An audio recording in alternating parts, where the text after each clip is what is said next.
인도의 근본. 인도란 사람으로서 마땅히 지켜야 할 도리다. 사람으로서 마땅히 지켜야 할 도리 중에서 가장 근본적인 도리는 무엇인가? 사람들은 대부분 이 질문에 대해서 인의예지, 삼강오륜, 충효열 등의 대답을 할 것이다. 물론 이러한 것들이 인도임에 틀림이 없으나 그것보다 더 근본적인 도리가 있다. 그것은 인간의 내면 깊은 곳에서 이미 알고 있지만 흔히 잊고 살아가는 것이다.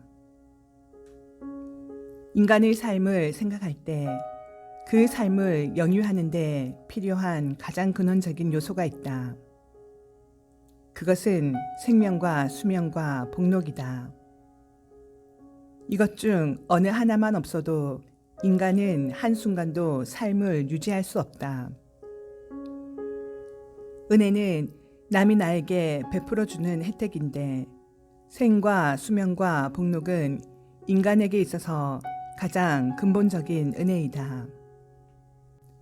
그런데 이 은혜는 어디서부터 오는가? 그것은 상제님께서 베풀어 주시는 은혜다. 대순진리회 요람의 생과 수명과 복록은 천지의 은혜이니 성경신으로서 천지 보훈의 대의를 세워 인도를 다하고라고 하였듯이 상제님의 은혜에 성경신으로 보답하는 것이 인도다. 보명과 안주에 대한 국가 사회의 은혜에 보답하는 것이 국민의 도리고 출생과 양육에 대한 부모의 은혜에 보답하는 것이 효도며 교도 육성에 대한 스승의 은혜에 보답하는 것이 제도고 생활과 녹작에 대한 직업의 은혜에 충실과 근면으로 직분을 다하는 것이 직업인의 도리다. 자식된 도리를 다하는 것이 효도고 국민된 도리를 다하는 것이 민도며 제자된 도리를 다하는 것이 제도이듯 인간된 도리를 다하는 것이 인도다. 도전님께서는 구천대원 조화주신이신 구천상제님의 주제하의 인간임을 알아야 한다고 강조하셨다. 인간에게 생과 수명과 복록을 주시고 인간을 주제 관장하시는 분은 상제님이시다. 그러므로 인도의 근본은 상제님을 존숭하는 것이다. 대순진리회 요람에는 도인의 신조로서 경천에 대하여 이렇게 쓰고 있다. 경천, 모든 행동에 조심하여 상제님 받드는 마음을 자나깨나 잊지 말고 항상 상제께서 가까이 계심을 마음속에 새겨두고 공경하고 정성을 다하는 마음을 잊지 말아야 한다. 모든 행동에 조심하여 상제님 받드는 마음을 자나깨나 잊지 않는 것이 존이며 항상 상제께서 가까이 계심을 마음속에 새겨두고 공경하고 정성을 다하는 마음을 잊지 않는 것이 숭이다.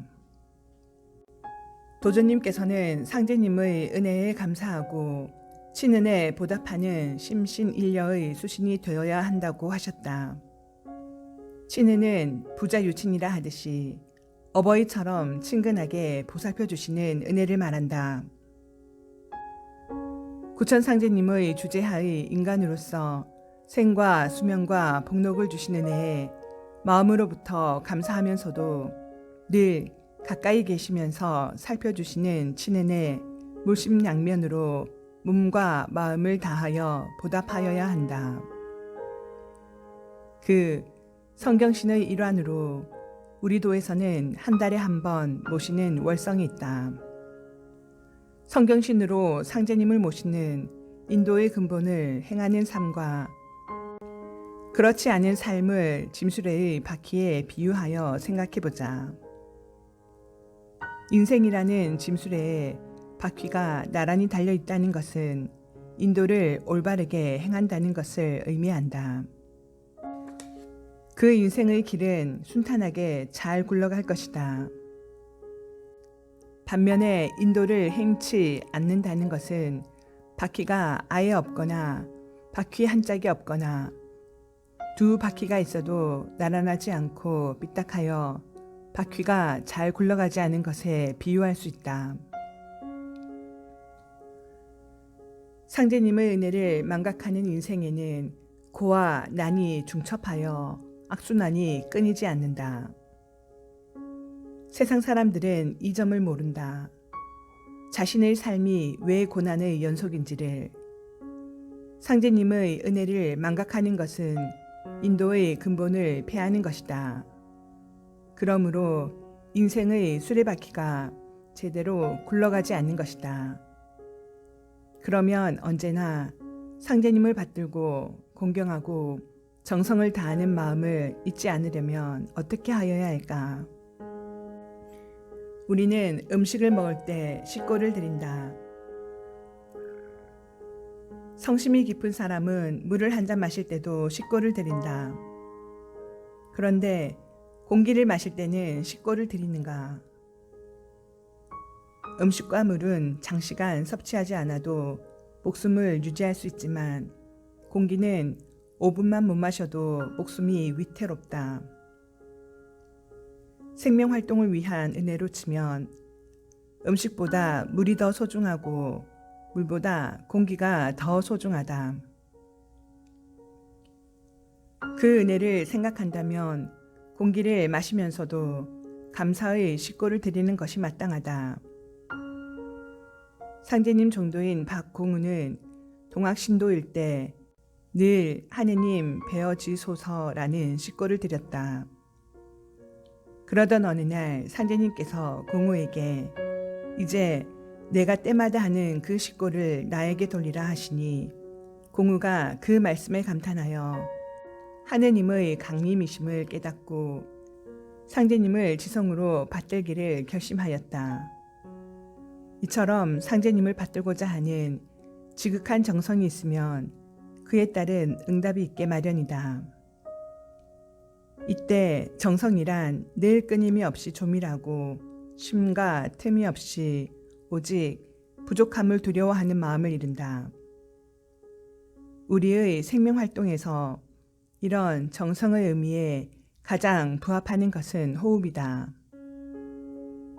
무슨 일을 행할 때 그것을 생활화하는 것을 무엇을 밥 먹듯이 한다고 표현하듯이 상제님을 받들고 공경과 정성을 다하는 마음을 숨 쉬듯이 하자. 우리 도에서 기도는 몸과 마음을 편안히 하여 상제님을 가까이 모시는 정신을 모아서 단전에 연마하여 영통의 통일을 목적으로 공경하고 정성을 다하는 일념을 끊임없이 생각하고 지성으로 소정의 주문을 봉송하는 것이다. 기도의 본질은 상제님을 가까이 영원토록 모시는 정신에 있다. 이러한 기도의 정신은 비단 기도 모시는 시간에만 가지는 것이 아니라 우리 도인의 일상에서 생활화되어야 한다. 그러므로 기도 모시러 가는 길에서 하루에도 몇 번씩 의식적으로 깊이 호흡하면서 상제님께 감사의 념을 올리자. 숨을 깊이 들이쉬면서 상제님 감사합니다. 숨을 길게 내쉬면서 상제님 감사합니다 라고 한다. 더 나아가 대순진리회 요람에는 도주가 아직도의 경지에서 심령을 통일하여 만화 도제에 이바지하라 하셨으니 숨을 들이쉬면서 상제님의 은혜를 생각하고 숨을 내쉬면서 상제님 뜻을 받들겠다는 마음을 다져보자. 도전님께서는 성은 거짓이 없고 꾸밈이 없이 한결같이 상제님을 받드는 일이다 라고 하시며 도인들은 대월상제의 영시의 정신을 권권복응하여야 한다고 하셨다. 도인들은 1호 1흡에도 성경신을 붙여 상제님을 영원토록 받들어 공경하고 정성을 다하는 마음을 가슴에 깊이 새겨 잠시라도 잊지 말아야겠다.